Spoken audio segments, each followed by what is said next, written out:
चारा घोटाला में जब लालू प्रसाद जी 97 में गिरफ्तार हुए, पकड़े गए, उसके बाद जब हुआ पूरा वह मकान भी जो है जब्त कर लिया गया। क्योंकि अधिकारी और लालू यादव अंतर के बारे में कोई नहीं जानता है, मतलब अधिकारी के बारे में हर कोई जानता है। और लालू प्रसाद यादव ने सम्राट चौधरी के साथ क्या किया नहीं किया ये भी जग जाएगा, क्योंकि बार बार वो कहते हैं कि मेरा घर ढहवा दिया, हमको जेल में जाना पड़ा, घर परिवार सब बिखर गया, बहुत बात कहते रहते हैं। लालू यादव पर लगातार हमलावर रहते हैं कि नीतीश कुमार जी कहीं न कहीं नजरअंदाज किए हुए, इसको भी कहा जा सकता है, क्योंकि घोटाले में जब्त है कि लालू यादव पर सीधा हमला बोलना है, किसी दूसरे व्यक्ति पे नहीं, तीसरे व्यक्ति पे नहीं, सिर्फ और सिर्फ लालू यादव। अब लालू यादव के कंधा पर सवार होकर सम्राट चौधरी अपने आप को योगी आदित्यनाथ बनाना चाहते हैं। सम्राट चौधरी को लगता है कि हम भाजपा के, बिहार भाजपा के सर्वसर्वा हो जाएंगे, तो ये उनकी राजनीति करना चाहती है। काम आप करेंगे नहीं ना, हम जानते हैं कि आप काम करेंगे नहीं। आप लाइमलाइट के लिए जो है लालू यादव का नाम ले लीजिए, लालू यादव का संपत्ति का जिक्र कर लीजिए। तो लोकसभा चुनाव में जिस तरह से कुर्मी बिरादरी उत्तर प्रदेश में बिदक गई, इसका खामियाजा भाजपा को भुगतना पड़ा, भारी खामियाजा। लोगों का भरोसा उठ रहा है और एनडीए अपना विश्वास कायम करते जा रहे हैं। नमस्कार, सत्ता, साजिश और सियासत में आप सभी दर्शकों का बहुत बहुत स्वागत है। आज हमारे साथ मौजूद हैं न्यूज हाट के मैनेजिंग एडिटर अजय मिश्र। बहुत बहुत स्वागत है सर। धन्यवाद। वहीं दूसरी तरफ मौजूद हैं न्यूज हाट के सीनियर स्पेशल कॉरेस्पॉन्डेंट धीरज शर्मा। बहुत बहुत स्वागत है धीरज। बहुत धन्यवाद सर। आज के इस कार्यक्रम में हम बात करेंगे सबसे पहले लालू यादव के जो बंद बंगला है उस पे सरकारी स्कूल खुलेगा, क्यों? क्योंकि सम्राट चौधरी ने इसका संकेत दिया है। वहीं बात करेंगे कि यूपी में फिर से ओबीसी पर भाजपा ने भरोसा जताया है, क्यों? इस पर भी बात करेंगे। और साथ में क्या केरल में जो लेफ्ट का किला है वो ढहने वाला है, इस पर भी बात करेंगे। सबसे पहले शुरुआत करते हैं सम्राट चौधरी से। सर, सम्राट चौधरी ने सीधे कहा है कि जो लालू जी का जो भी जब्त संपत्ति है उस पर सरकारी स्कूल खुलेगा।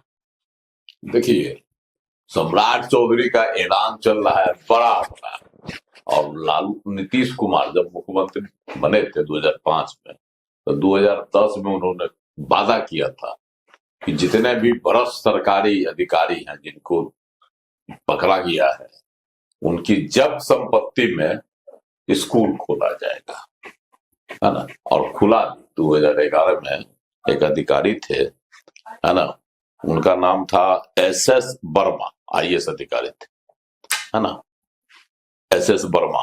उनके जो घर में, जब्त घर में दलित विद्यालय खोल दिया गया था। तो शुरुआत तो नीतीश कुमार ने किया था, उसके अलावा भी एक दर्जन अधिकारी थे, बाद में क्या हुआ सबकी खबर है ना, लेकिन इनकी चर्चा हुई थी खूब। बाद में भी एक आध दो और अधिकारियों के मकान को जब्त किया गया था, उन पर हुई थी कार्रवाई। तो अब जो है इस बार सम्राट चौधरी का ध्यान गया लालू प्रसाद जी के बंद कमरे, मकान, बंगला पर। जो बंगला, आलीशान बंगला, वह जो है चिड़ियाघर के पास है ना, 20 साल से बंद है। चारा घोटाला में जब लालू प्रसाद जी 97 में गिरफ्तार हुए, पकड़े गए, उसके बाद जब हुआ पूरा वह मकान भी जो है जब्त कर लिया गया, और तब से उसमें ताला बंद है। उसमें अब जो है सम्राट चौधरी सरकारी स्कूल खोले। नीतीश कुमार जी जैसे 2010 में शुरुआत किए थे, है ना, उसी नक्शे कदम पर सम्राट चौधरी चल रहे हैं। इस पर एक सवाल ले लेते हैं धीरज जी से। सर, धीरज, अधिकारियों का संपत्ति जब्त करके स्कूल खोला और लालू यादव की संपत्ति जब्त करके, क्योंकि अधिकारी और लालू यादव अंतर कोई नहीं जानता है, मतलब अधिकारी के बारे में हर कोई जानता है। और लालू जी ऐसे शख्स रहे बिहार में जिन्होंने बिहार पे राज किया है इस हिसाब से, और सम्राट चौधरी भी कहा जाता है कि उन्हीं के प्रोडक्ट है, वहीं से मंत्री बने थे और फिर मतलब वहीं से मौका मिला था उनको। ये ऐसे में जो सम्राट चौधरी इस तरह का बयान दे रहे हैं, मतलब जो ऐलान कर रहे हैं, इस हिसाब से सफल हो पाएंगे? नहीं, देखिए अश्वनी जी, हमको जो लगता है कि आईएएस अधिकारी है, नाम भी लेंगे, उन्होंने पोस्ट भी किया है आज ही सोशल मीडिया पे कि आगे बढ़ने वाले लोग जो है प्रतिशोध से ज्यादा परिवर्तन की सोचते हैं। आप किसी व्यक्ति के खिलाफ जो है जाने के बजाय आप अपने आप में क्या बदलाव लाते हैं, ये डिपेंड करता है। सम्राट चौधरी लालू प्रसाद यादव आरजेडी के प्रोडक्ट रहे, इसमें कहीं कोई दो मत नहीं। लालू प्रसाद यादव ने सम्राट चौधरी के साथ क्या किया नहीं किया ये भी जग जाएगा, क्योंकि बार बार वो कहते हैं कि मेरा घर ढहवा दिया, हमको जेल में जाना पड़ा, घर परिवार सब बिखर गया, बहुत बात तो कहते रहते हैं, लालू यादव पर लगातार हमलावर रहते हैं। लेकिन अभी का जो परिदृश्य, जो तस्वीरें, उसमें सर्वे सर्वा सम्राट चौधरी है। गृह विभाग उनके अंडर में आता है, पुलिसिया कार्रवाई उनके अंडर में आता है। ऐसे में लालू प्रसाद यादव और लालू फैमिली पर डायरेक्ट हिट करना ये हमको लगता है उचित नहीं है। और बंगला पर स्कूल खुलवाना, ये करना वो करना, ये तो जांच का विषय है, कार्रवाई होगी तब देखा जाएगा। यही से हम सर से समझना चाह रहे थे सर, क्योंकि नीतीश कुमार पहली बार गृह विभाग छोड़े, इससे पहले गृह विभाग उन्होंने अपने तक ही रखा। और ये जो मामला है, मतलब लालू यादव का जो घर है वो 20 साल से बंद, तो नीतीश कुमार उस पर स्कूल नहीं खुलवा पाए। तो क्या लगता है कि जब ये प्रतिशोध की राजनीति नहीं होनी चाहिए, जो मेरा मानना है, बदले की राजनीति। ये जो है देखिए, इसे चीज हम कह रहे हैं, नीतीश कुमार के नक्शे कदम पर चल रहा है और साथ में बदले की राजनीति भी है, है ना। तो जो बदले की राजनीति है, या इसको कहिए कि नीतीश कुमार जी कहीं न कहीं नजरअंदाज किए हुए थे, इसको भी कहा जा सकता है, क्योंकि घोटाले में जब्त है। और जब आईएएस अधिकारी पर संपत्ति को आपने जब्त किया और उसमें स्कूल खुलवा दिया, तो जिन नेताओं के फ्लैट्स या आवास या मकान, जो भी संपत्ति जब्त है, उस पर भी ऐसा निर्णय लेना चाहिए था, लेकिन पूर्ववर्ती सरकार ने नहीं लिया। सर पूर्ववर्ती क्या है, नीतीश कुमार की सरकार ने। सर आपको हो सकता है कि वह जांच में फंसा हो मामला। नहीं, आपको याद होगा सर, चुनाव का जब समय था, हम थोड़ा सा इंटरप्ट करेंगे, सम्राट चौधरी का कुछ एक वीडियो वायरल हुआ था। उन्होंने कहा था उस वीडियो में, हमको याद है, चुनाव से पहले की बात, कि लालू यादव पर सीधा हमला बोलना है, किसी दूसरे व्यक्ति पे नहीं, तीसरे व्यक्ति पे नहीं, सिर्फ और सिर्फ लालू यादव पे। वो तो चुनाव का वक्त था ना। नहीं, चुनाव का वक्त देखिए, जोड़ना जरूरी है सर। अब हमारा आपसे मतलब को अच्छा बॉन्डिंग है, एक अच्छा संबंध है, और आज तनी मनी कल होके थोड़ा मनमुटाव हो जाए तो हम आपके दुश्मन थोड़ी हो जाएंगे। अरे कुछ तो आदर भाव मन में रहेगा, कुछ तो सम्मान रहेगा। अब लालू यादव के कंधा पर सवार होकर सम्राट चौधरी अपने आप को योगी आदित्यनाथ बनाना चाहते हैं। सम्राट चौधरी को लगता है कि हम भाजपा के, बिहार भाजपा के सर्वसर्वा हो जाएंगे, तो ये उनकी राजनीति है। लेकिन मेरा व्यक्तिगत मानना है कि इस तरह की राजनीति नहीं होती है। पुलिसिया कार्रवाई निष्पक्ष होनी चाहिए, और अगर आप अभी कार्रवाई करेंगे तो 20 सालों पर भी सवाल खड़ा होगा कि नीतीश कुमार की आंखें फिर क्यों बंद थी इतने दिनों तक। ये बड़ा सवाल है। लेकिन सवाल है कि संपत्ति जब जब्त है, घोटाले में जब्त है, तो सरकार की इच्छा अगर होती है तो उसमें तो कुछ न कुछ उसका उपयोग कर सकती है सरकार। पहले भी की गई है, व्हाइट हाउस है ना यहाँ पर, तो आज इच्छा हुआ है बुध मार्ग में। हमारा जो सवाल है बुध मार्ग में है, हाँ, इसका कोई दावेदार नहीं। 1000 भवन आ गया कि यह जो है घोटाले का पैसे का था, सारा घोटाला का, कोई इसका दावेदार नहीं आया। अंत में सरकार का जो है वहां कब्जा हो गया सर। और उसी तरह से अगर कोई सरकार किसी जब्त संपत्ति पर कोई सरकारी काम करना चाहती है ना, तो यह लिया जा सकता है। काम करना चाहती है, काम आप करेंगे नहीं ना, हम जानते हैं कि आप काम करेंगे नहीं। आप लाइमलाइट के लिए जो है लालू यादव का नाम ले लीजिए, लालू यादव का संपत्ति का जिक्र कर लीजिए। नीरज कुमार ने भी कहा है कि भाई विद्यालय खुलना चाहिए, जेडीयू का मुख्य प्रवक्ता है ना, वो तो हम कह रहे हैं आज कितनों को जब बोल दीजिए, वो होने नहीं जा रहा है। बात आप जब संपत्ति की कर रहे हैं, तो जब से आर्थिक अपराध इकाई बना है, नीतीश कुमार ने गठन किए थे, तब से लेकर और बाकी जितनी एजेंसियां हैं, कई अवैध बंगले सर, कई अवैध जमीनें, कई ऐसे बिल्डिंग्स हैं जो जब्त हैं, सरकार के खजाने में है। क्यों नहीं सरकार यूज में ले रही है, क्यों नहीं कुछ कर रही है? सरकार अगर चाहेगी तो उसमें कर सकती है कहीं यार, लेकिन अगर कोर्ट में मामला है, संपत्ति जब्त है, कोर्ट से आदेश हो गया है, हाँ, तब तो उस पर सरकार का लालू यादव वाला बंगला का कोर्ट ने आदेश कर दिया है क्या? 20 साल से ताला बंद, फिर हाँ, और उसमें जो है तो महुआ बाग में बन रहा था बिल्डिंग, तो इतना बवाल हुआ और सब कह रहे थे जमीन आखिर जो है गृह मंत्री ने यह बोला है, फैसला लिया है, हाँ, तो कहीं न कहीं उस पर जो है सरकार की की जो है निगाह कहीं न कहीं उसमें कागजात ऐसे होंगे हाँ। जो सरकार के अधीन वह मकान आ गया होगा। अच्छा, एक सवाल सर इसमें मेरा आपसे है कि नहीं, कोर्ट से 20 साल से जब है कहीं न कहीं वह जो है मामला कोर्ट में लंबित नहीं रहा होगा, है ना। ठीक है, वह 20 जब साल से संपत्ति सर 20 साल से उतना बात हम नहीं जानते सर, होंगे नहीं होंगे, इधर होंगे उधर होंगे। एक सवाल सर, सीधी सी बात है, राजनीति सीधी लाइन में अगर आप करते हैं तो एक अच्छे राजनेता कहलाते हैं। जब आप बाउंड्री को तोड़ते हैं, लेकिन तो अगर किस घोटाले में जब संपत्ति का उपयोग सरकार करना चाहे हाँ। तो इस पर आपत्ति होनी चाहिए कि नहीं। घोटाले में तो जब कह तो रहे हैं आपको कि कम से कम 1 लाख से ऊपर शराब जब्ती में जो है गाड़ी अभी थाना में सड़ रहा है, 1 लाख से ऊपर, उसके साथ जान लीजिए। लेकिन उसमें अभी तक यह नहीं आया होगा क्या, तो पुलिस की कार्रवाई है, हाँ। न्यायालय से नहीं हुआ जब। नहीं ये सवाल है ये सर, नीतीश कुमार 20 साल तक जब इस चीज को, मतलब आज से तो नहीं है, 20 साल से बंद है, ठीक है। अगर नीतीश चाहते तो, क्योंकि जो अगर न्यायिक बात कह रहे हैं कि न्यायालय में निलंबन था, ठीक है निलंबन था, तो नीतीश कुमार चाहते तो फास्ट ट्रैक के थ्रू उस पर ये करवा सकते थे, जल्दी फैसला ला सकते थे, मतलब कोर्ट को ये कह सकते थे। मामला है वो, समझ गए। कहीं ना कहीं नीतीश कुमार ने इसको नजरअंदाज किया 20 वर्षों तक।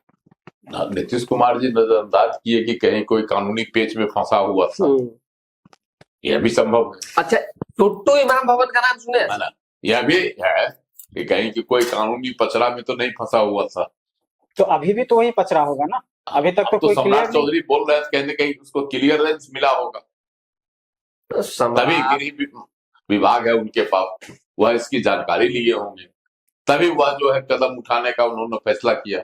मतलब आपको लग रहा है कि कार्रवाई हो सकती है? मतलब आपका कहना है कि कार्रवाई हो सकती है अगर सरकार चाहेगी तो उसमें स्कूल खोलने में क्या दिक्कत है। और जो बाकी जो स्कूल है उसकी शिक्षा व्यवस्था पर भी कुछ बोलना होगा सर आपको। देखिए, वो तो शिक्षा विभाग का मामला हो ना, फिर देख लीजिए, तो एक गृह विभाग का मामला है, शिक्षा विभाग का मामला है। और चलिए ठीक है, इस पे देखते हैं कि सम्राट चौधरी वैसे बोलते हैं, बड़बोलेपन के लिए भी वो थोड़ा जाने जाते हैं, बयानों में मतलब सुर्खियों में बने रहते हैं अपने बयान से। अब उन्होंने जो ये बयान दिया है कि इस पर कार्रवाई कितनी होगी, पद का वैल्यू जो है वो होना चाहिए, मेरा मानना है। और सम्राट चौधरी डिजर्व भी करते हैं गृह विभाग, कहीं कुछ किंतु परंतु नहीं, लेकिन बदले की राजनीति किसी स्थिति परिस्थिति में नहीं होनी चाहिए।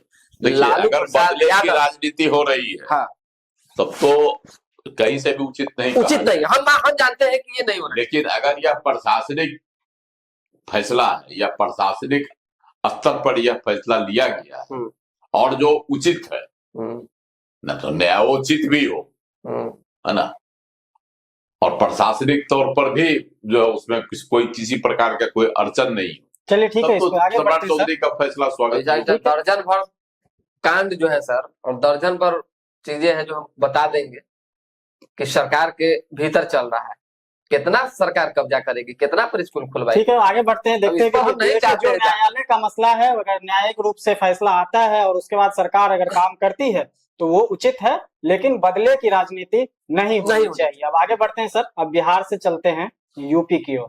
आज यूपी के प्रदेश अध्यक्ष पद के लिए नामांकन हुआ है, योगी आदित्यनाथ ने नाम को प्रस्तावित किया है, और कहा जाता है कि पंकज चौधरी कुर्मी समुदाय से आते हैं, उनके जो उन्होंने ही नामांकन किया, और अभी तक जब तक ये खबर रिकॉर्ड किया जा रहा है कोई दूसरा, क्योंकि 6 बजे तक ही है क्या बोलते हैं नामांकन का समय, नाम वापसी के नामांकन जाएंगे, अभी तक कोई नामांकन ऐसा नहीं आया है। तो सर पंकज चौधरी ही क्यों?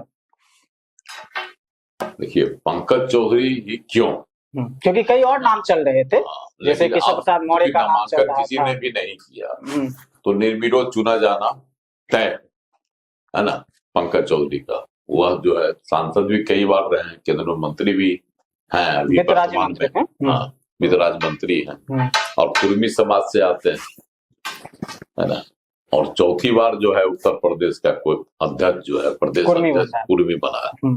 इससे पहले विनय कटियार, स्वतंत्र देव सिंह और ओम प्रकाश सिंह थे, ये सब भी कुर्मी जाति के थे, तो ये चौथी बार बने हैं।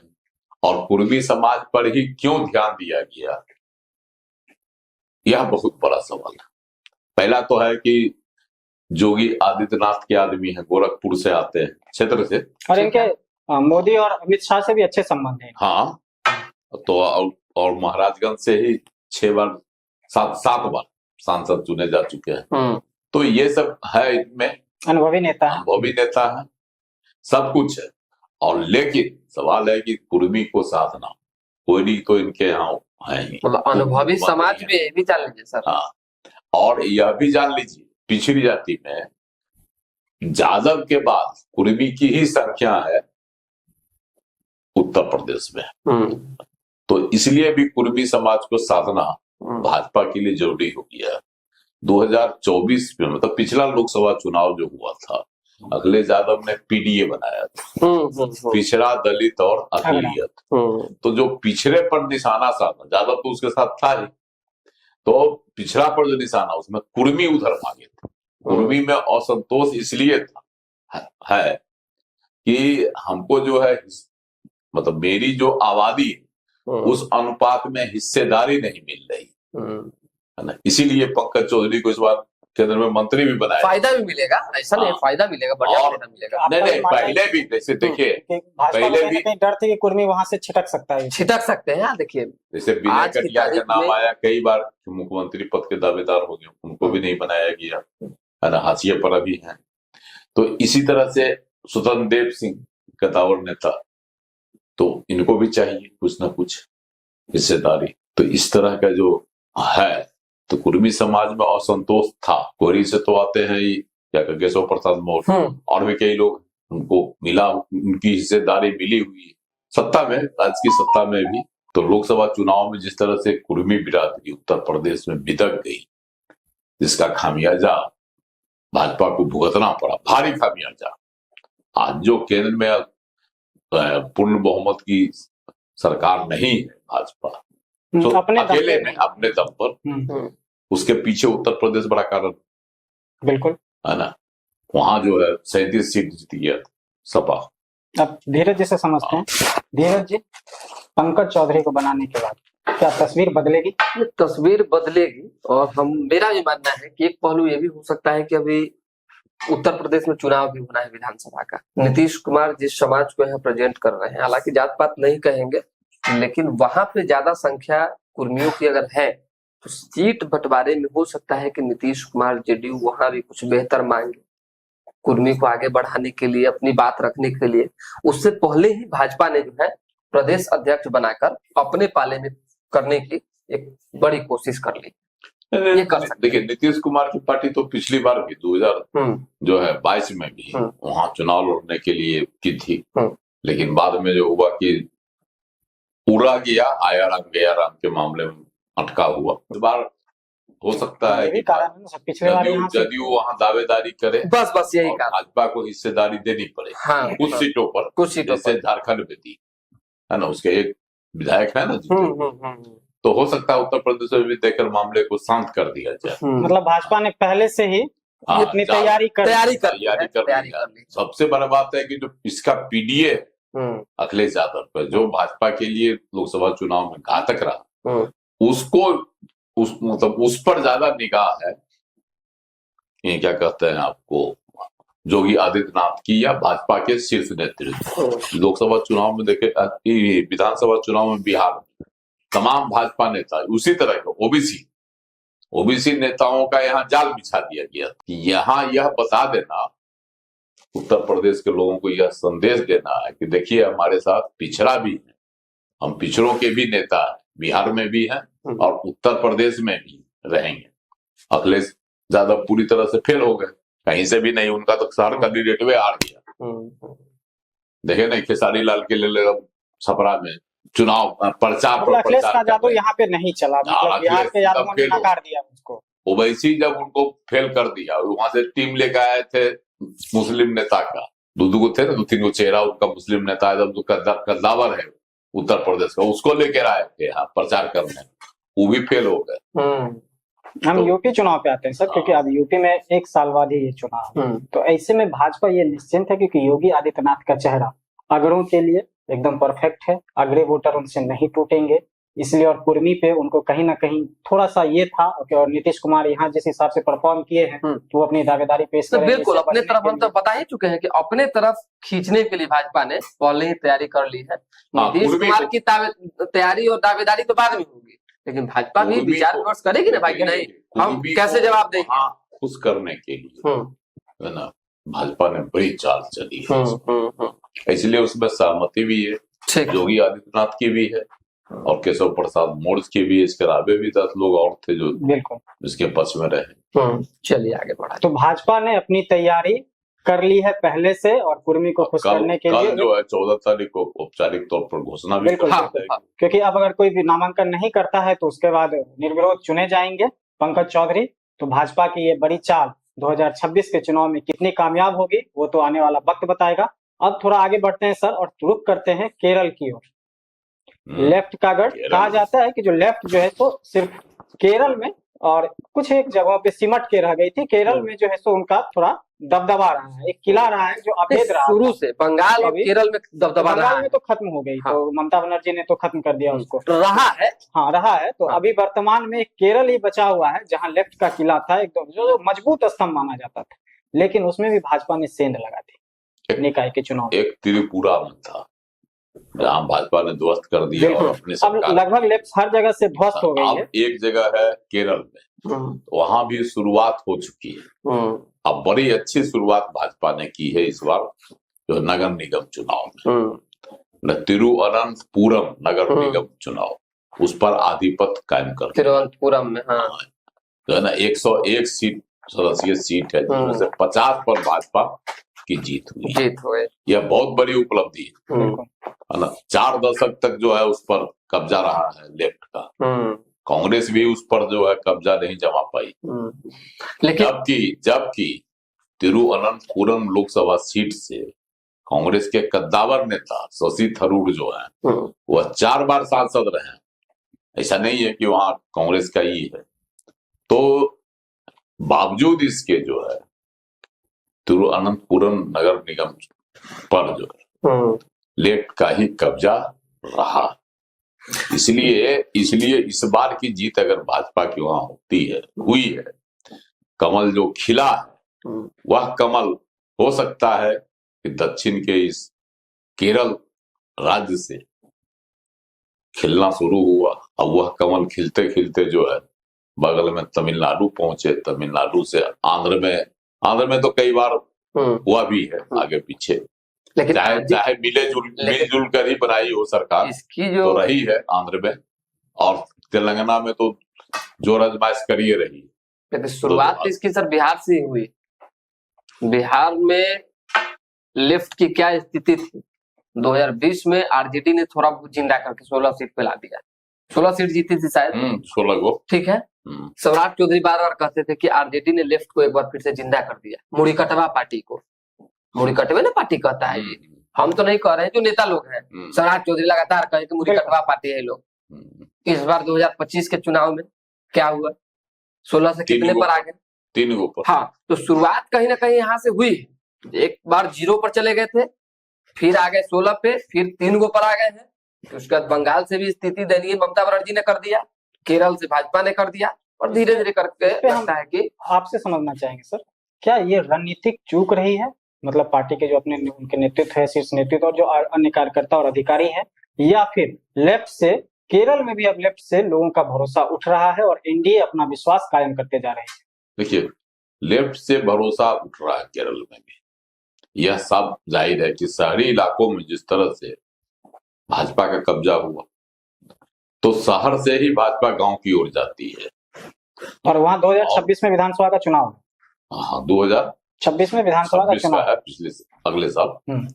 तो 26 में विधानसभा का चुनाव, अगर यही स्थिति रही, शशि थरूर जिस तरह से मतलब नीतीश सरकार की जो इंक्लिनेशन है, उनका झुकाव है, मोदी की तरफ जो है बार बार झुकाव इनका देखा जा रहा है। मोदी भी पूछते हैं सर, मोदी भी राहुल गांधी को दरकिनार कर देते हैं और उनको ले आते हैं आगे। क्षेत्रीय नेता अगर केरल का इनके मतलब बीजेपी के हाथ में मिल जाता, कद्दावर रहता, तो कहीं न कहीं भाजपा की स्थिति ठीक हो जाएगी, ठीक होगी। आप यही सारा पहले से ही वहाँ आप यही संघ जो है केरल में संघ का संघर्ष होते रहा लेफ्ट से, बिल्कुल आज से नहीं। हाँ, कई स्वयंसेवकों की वहाँ कई जो है हत्या कर दी गई है, संघ के लोगों ने वहाँ कुर्बानी भी दी है।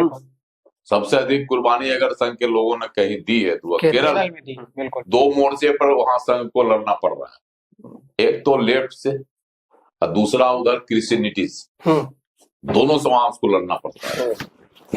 तो 2 मुद्दों पर उसकी लड़ाई संघ की वहां चल रही है, वह लड़ाई का ही नतीजा है। लेकिन शशि थरूर आ सकते हैं सर? यही सबसे बड़ा सवाल मेरा था, क्या लगता है शशि थरूर भाजपा में आ सकते हैं क्या? देखिए, भाजपा में शशि थरूर नहीं आएंगे, कभी उनको एक प्राइज मिला है ना, पुरस्कार को लेकर जो चर्चा हुई थी तो खूब। अच्छा, क्यों नहीं आएंगे सर? बोले कि नहीं, हमको पता नहीं है। अच्छा, एक चीज क्यों नहीं क्यों नहीं है? क्योंकि कांग्रेस का जो भविष्य है, देखिए एक बात जान लीजिए कि आज तो क्यों नहीं आएंगी, राहुल गांधी से तो उनकी वैचारिक मतभिन्नता है, उनके कार्यशैली से बिल्कुल मतभिन्नता है इनकी। तो राहुल गांधी का प्रभुत्व है कांग्रेस पर, सोनिया गांधी साइडलाइन हो गई, ठीक है ना।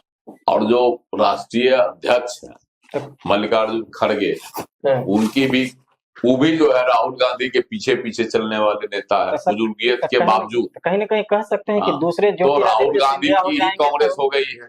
ये कहा जा सकता है कि सर कहीं आगे चल के दूसरे ज्योतिरादित्य सिंधिया हो सकते हैं थरूर? नहीं, देखिए ऐसा नहीं कहा जा सकता, क्योंकि थरूर जो है एक सिद्धांतवादी व्यक्ति है। अच्छा, किस मामले में? उनका अपने सिद्धांत पर रहते हैं।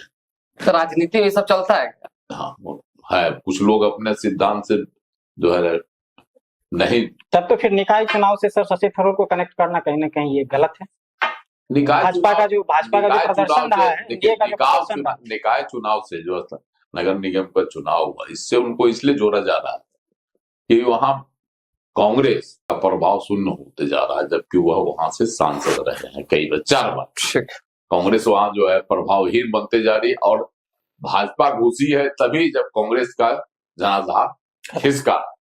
तो स्वाभाविक है कि भाजपा तो वही घुसती है जहां कांग्रेस सिमटती है। अब इससे धीरज जी से एक सवाल है, तो धीरज जी, ये चुनाव का जो परिणाम है आगामी विधानसभा चुनाव को कितना प्रभावित करेगा? क्या एनडीए के लिए एक उम्मीद जगी है वहाँ? तो बिल्कुल उम्मीद जगी है, काहे नहीं जगी?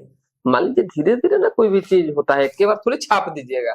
क्योंकि विश्लेषकों का मानना है कि जो चुनाव का नतीजा है वो वहाँ 2-3 विधानसभा सीटों को प्रभावित कर सकता है। बिल्कुल, अरे जनता 2-3 विधानसभा तो क्षेत्र में ही है, नगर निगम क्षेत्र के अंतर्गत ही आ जाता है। हम कह रहे हैं कि धीरे धीरे 2 जगह है कि जो एक जगह तो ऐतिहासिक जीत की है और एक जगह जो है सो उन्होंने अपनी सत्ता को कायम रखा है भाजपा ने, वहां पे पहले से ही भाजपा के ये थे। जनता ने अगर जीत हासिल करवाया है, वोट दिया है, इसका अर्थ यही है कि धीरे धीरे स्वीकारने के लिए तैयार है। तो हो सकता है कि आगामी जो चुनाव है वहां पे उसमें फायदा मिलेगा, परिणाम मिलेगा। भाजपा देखिए वहां के लोगों में भाजपा की जो नीति है उसकी स्वीकारता हो रही है, यह संकेत दे रहा है तिरुवनंतपुरम नगर निगम का नतीजा।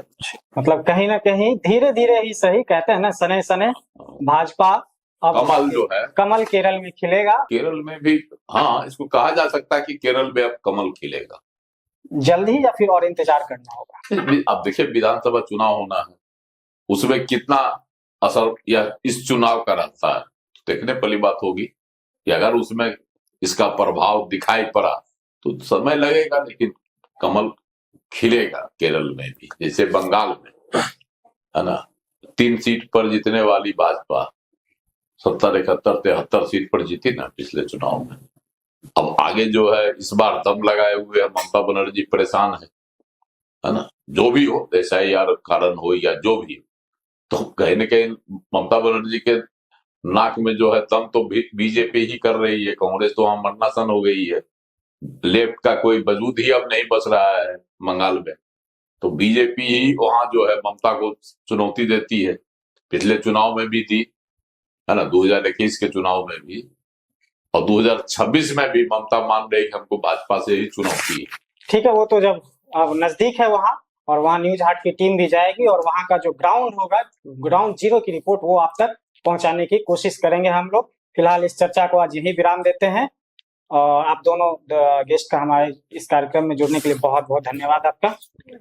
तो आपको हमारा यह कार्यक्रम कैसा लगा कमेंट सेक्शन में जाके जरूर बताइए। फेसबुक पर हमारे पेज को फॉलो करें, यूट्यूब पर हमारे चैनल को सब्सक्राइब करना ना भूलें। बहुत बहुत धन्यवाद।